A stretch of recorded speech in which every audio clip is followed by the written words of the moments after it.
Existe la premisa que afirma que la ciencia, para ser correcta, debe ser perenne como la verdad. Sin embargo, la historia demuestra que las teorías son perecederas frente al descubrimiento de nuevos paradigmas. Tanto más comprensibles y comunicables sean los planteamientos, más impacto tendrán frente a la humanidad. Con cada nueva teoría planteada, la verdad de los poderes creadores de la naturaleza se le será revelada al hombre. En tal sentido, surgen algunos interrogantes. ¿Qué se debe hacer con toda esa información? ¿Cuánto de esa verdad es posible demostrar? Después de todo, la ciencia es un ente internacional, es concebida en todas partes del mundo, pero es posible revelarla en las mismas proporciones de sus creadores para que los demás la comprendan en su justa medida.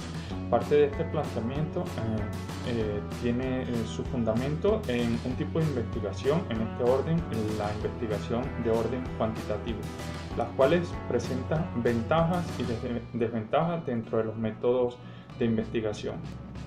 Las principales características de este método cuantitativo es que es basada en la inducción probabilística del positivismo lógico, la mediación penetrante y controlada, es objetiva, inferencial más allá de los datos, confirmatoria, inferencial y deductiva, orientada al resultado, datos sólidos y repetibles, generalizada, particularista, realidad estática. Comprende parte de lo que podemos definir como ciencias exactas. El tipo de investigación cuantitativa tiene diferentes tipos o modalidades de investigación. Dentro de una de ellas está la investigación cuantitativa no experimental, la cual comprende varios tipos de investigación. En primer lugar, la investigación descriptiva, que se caracteriza por la realidad. Pone en evidencia lo que es. Está relacionada a condiciones y conexiones existentes. Se refiere a prácticas que prevalecen, opiniones, puntos de vista o actitudes que se mantienen, procesos de marcha, efectos que se sienten o tendencias que se desarrollan. Otro tipo de investigación es la investigación descriptiva por encuesta o estudio de casos. También tenemos el estudio de tendencias o los estudios transversales o el estudio longitudinal como parte de este tipo de investigación descriptiva. Luego tenemos la investigación exploratoria, la cual se caracteriza por la flexibilidad para ser sensible a lo inesperado y descubrir otros puntos de vista no identificados previamente. Se plantea enfoques amplios y versátiles. Estos incluyen las fuentes secundarias de información, observación, entrevistas con expertos, entrevistas de grupo con especialistas o de casos.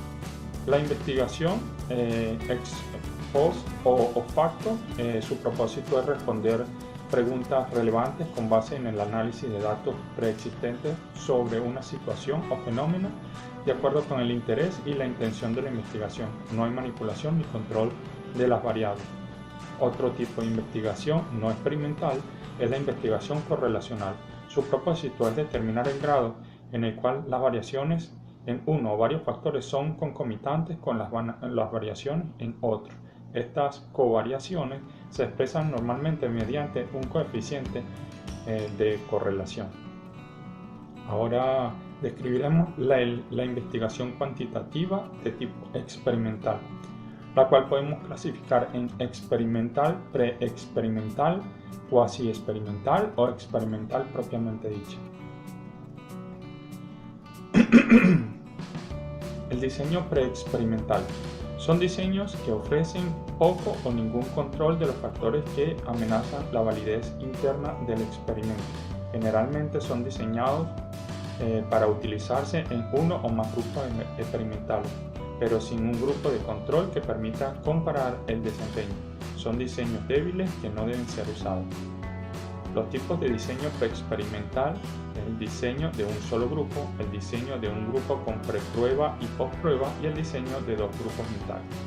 Luego tenemos el tipo de investigación cuasi experimental. Es aquella que utiliza el formato de la investigación experimental, pero solo en un control parcial de la varianza. Sacrifica en parte los supuestos del diseño experimental, pero gana en validez ecológica. Se utiliza en aquellos casos en que no es posible el diseño experimental propiamente dicho. El diseño cuasi experimental está diseñado en series cronológicas, diseño de muestras cronológicas equivalentes y el diseño de materiales equivalentes, así como el diseño compensados. También la podemos encontrar en diseño de grupo control no equivalente y en diseño de muestras superadas, con pre y post prueba con muestras separadas, y por supuesto el diseño de ciclo institucional recurrente. Luego tenemos la investigación tipo experimental propiamente dicha. El propósito de esta investigación es determinar la relación causa-efecto en el estudio controlado de un fenómeno. Generalmente, uno o más grupos experimentales, los cuales son expuestos a la variable activa, tratamiento y la observación registrada, se comparan con las obtenidas de otros denominados grupos control, los cuales no reciben tratamiento experimental.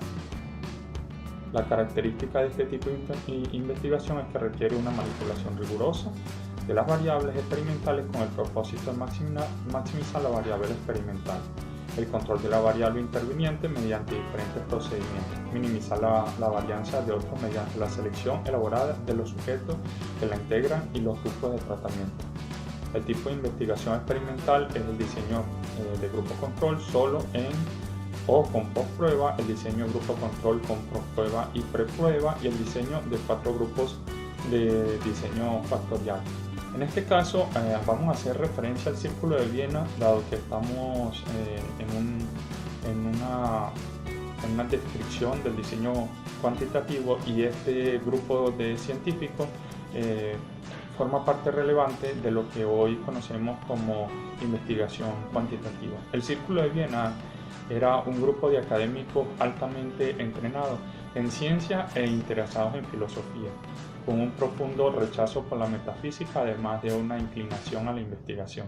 La mayoría de los autores revisados coinciden en una igualdad entre positivismo lógico, neopositivismo y Círculo de Viena, el cual surgió, según Olson, en 1994, al principio de los años 20, con el grupo de discusión informal en la Universidad de Viena, presidido por Maurice Schiff y docente de la Cátedra de Filosofía de Ciencias Inductivas de dicha casa de estudios.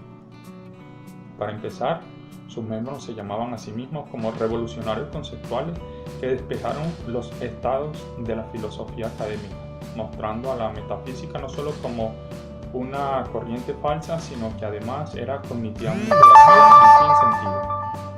A menudo asociaban su intento de superar los argumentos metafísicos con el compromiso que implica el razonamiento científico, al que sus miembros se entregaron cada cual desde la rama profesional a la que pertenecían.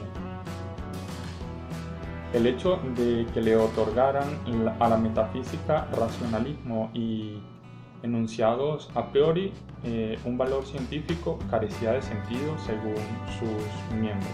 Al respecto, el positivismo lógico no estaba de acuerdo con la postura que los metafísicos tenían para aquel entonces, quienes daban por hecho que poseían un acceso privilegiado a lo que le permitía establecer conocimientos a priori acerca de todo. Por esta razón, los neopositivistas tenían la tarea de hacer prevalecer la actitud científica, contribuyendo de este modo a la destrucción de los prejuicios irracionales del fanatismo ideológico y de la violencia impugnable a esos fanáticos en las relaciones sociales. Es propio mencionar que este Círculo de Viena surge en épocas de posguerra y viene a sentar las bases de lo que hoy conocemos como metodología científica. Ellos lucharon por realizar un tipo de ciencia exacta, repetible y demostrable.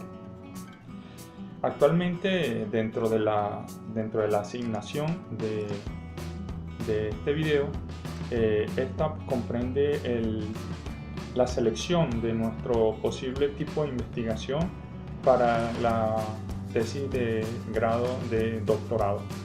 En este caso, mi tesis se basaría en un paradigma cuantitativo ubicado en un estudio de diseño no experimental de tipo campo con un nivel descriptivo, dado las características planteadas y que se ubican en este ámbito. Al respecto, las normas para la elaboración y presentación de trabajo especial de grado de la Universidad Yacuabú alude a este tipo de diseño no experimental descriptivo, alegando que es aquel trabajo de investigación cuyo propósito es la indagación de la incidencia y los valores en los que se manifiestan una o más variables en un momento determinado en el tiempo.